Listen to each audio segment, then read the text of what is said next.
Tonight, we're talking about organizing your life so that you have a strong strategic picture of what you have. We're going to be talking with a gentleman who's developed a really kind of nice little means of compiling your life so you can work with others in achieving your goals and also helping others to understand where your life is.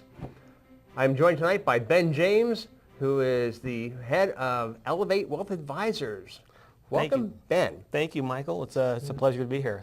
Thanks for having me. Hey, first tell us, what is Elevate Wealth Advisors? So Elevate Wealth Advisors is a group of team members that get together and work as a team to help our clients accomplish their financial goals. So primarily we're a broker-dealer. We manage money for people. But we also there's 2 certified financial planners and a certified or chartered financial analyst on staff. So we bring a lot of expertise in managing money, but then helping people understand the purpose of money. Okay. So you talked about helping people manage their money and their lives and also to achieve their goals. So along that, you have developed something called the playbook. The playbook. Tell us what the playbook is. Oh man, the playbook came as a kind of a culmination of 20 years of working in this business and having an understanding of what clients are really looking for. They're looking for a way to organize all the financial stuff that comes into their household. And then they're looking for a way to understand it. And then they're looking for a method to manage that. So from our clients that have something similar, we created our own kind of prototype playbook. And it's a binder that is going to help our clients encompass all of their financial disciplines in one spot. And so it's kind of our corporate colors. It's bright blue. Oh, there we go. Take a picture of it. There we are. The playbook. That's the playbook. Yep. And it's playbook right there. There we go. So can't miss that. And the great blue because it stands out. So. Yep. Very bright. So we've got it subdivided into 8 different sections. And one of the sections right up front is goals and objectives and projections. And I was kind of joking earlier about if you don't write your goals down and you know this, your chances of accomplishing them aren't that great. And so the first thing that we do with our clients is we go through and we say, okay, well, what do you want to accomplish? What does 10 years, 15 years, 20 years down the road look like for you? Do you want to, pass on your assets? Do you want to spend them all? Do you want to avoid probate? Do you want to have the right insurance? And so we help our clients really decide what they're looking for in good financial advice. And then we go through and we articulate and draft that for them in a manner that communicates to them that we are really listening to them and we understand what they're looking for. And then once they've got it written down, it serves as a place for them to go back to over and over again and say, hey, this is what I'm trying to do. And it kind of reminds them of why they got to be doing the things that they're doing now. Okay. So what kind of things go into a playbook?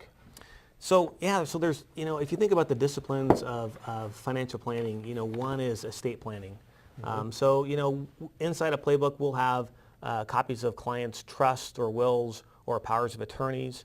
Then there's also insurance review. So we can't live without insurance. Unfortunately, we have to have insurance on our automobiles, on our house, sometimes our life, sometimes long-term and care insurance. So we'll house all that stuff there as well. There's also I would say the cornerstone of financial planning is, the balance sheet and the income statement. So part of what we do for our clients is we prepare their net worth statement or balance sheet and income statement, and that always goes inside the playbook as well. Okay, good. So let's talk about 2 for your clients when they pass on. What's the benefit of having a playbook after you've gone to meet your maker? Yeah, thanks for asking that. So one of the ideas with the playbook, and we didn't want to call it the death book, but it can be. You can't sell that. That's not good marketing. But one of our clients had this idea that she was really passionate about making sure that her household finances were very organized for her kids. And one of our biggest fears was, when I pass away, my kids are going to have all this stuff to wait through and go through, and I want to make it really easy for them. And so what we did with the playbook is we said, okay, we're going to help you organize all of your stuff ahead of time. So when that happens, and a long ways down the road, God willing, when you pass away, your kids will be able to go to the playbook. They can open it up, and on the very first page, there's a list of all the professionals that they need to contact. And then those professionals are kind of like team members or team players, and they're going to handle everything going forward from that point.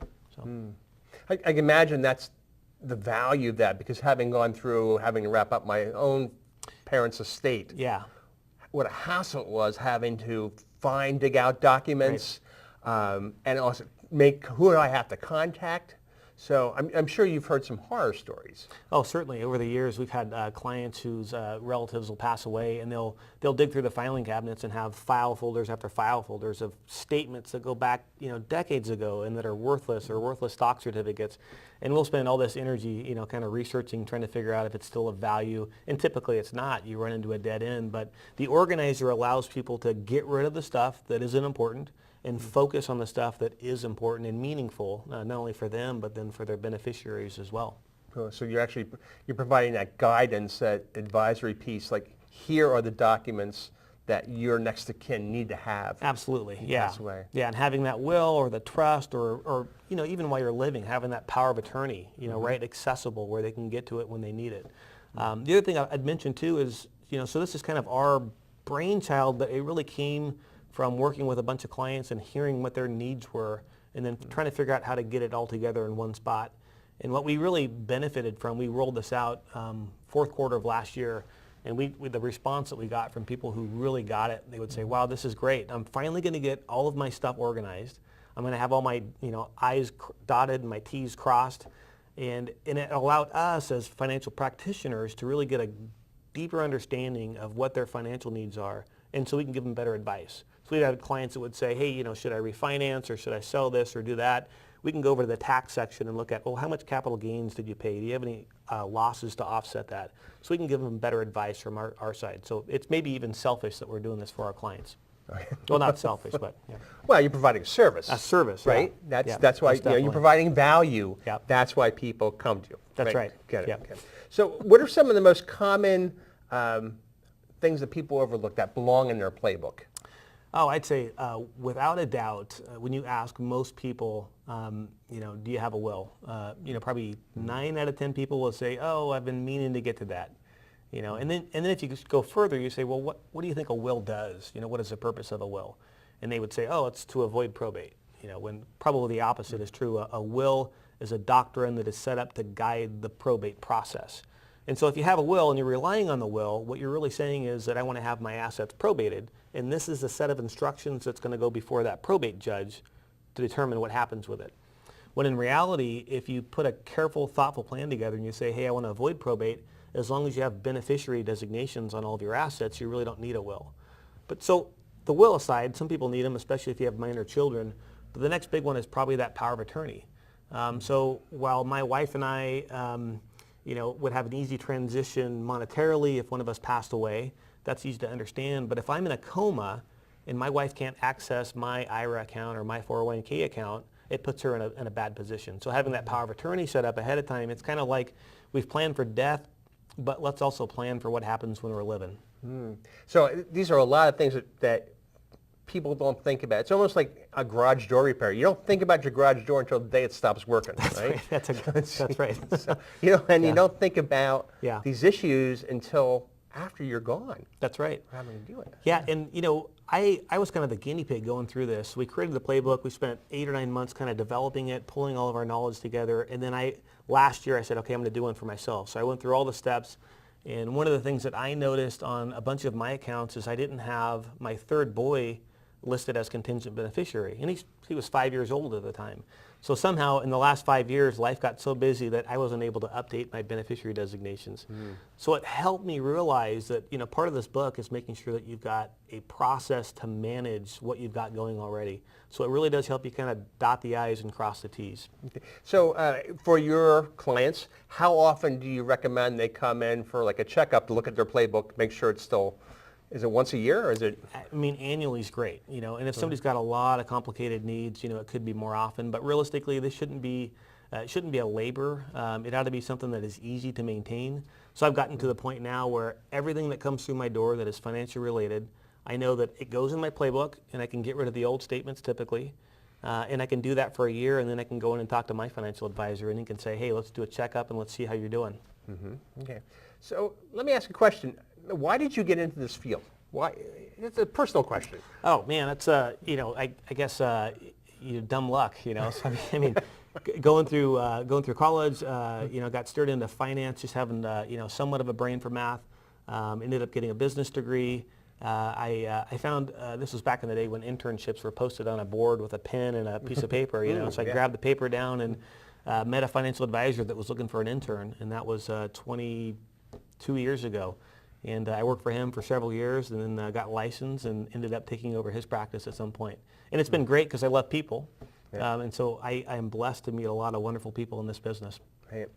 And having been to your office, you have this great view out your front looking by the at, elevator. Right by the elevator Yeah. here in Oregon City. That's fantastic. So if somebody wants to get in contact with, how do they find out more about Elevate Wealth? Sure. So we've got a website, as everybody does. Ours is elevate615.com. Our phone number 503-607-0809. And of course, as you mentioned, we are right literally at the top of the elevator in Oregon City. Mm-hmm. So just head up the elevator and come see us.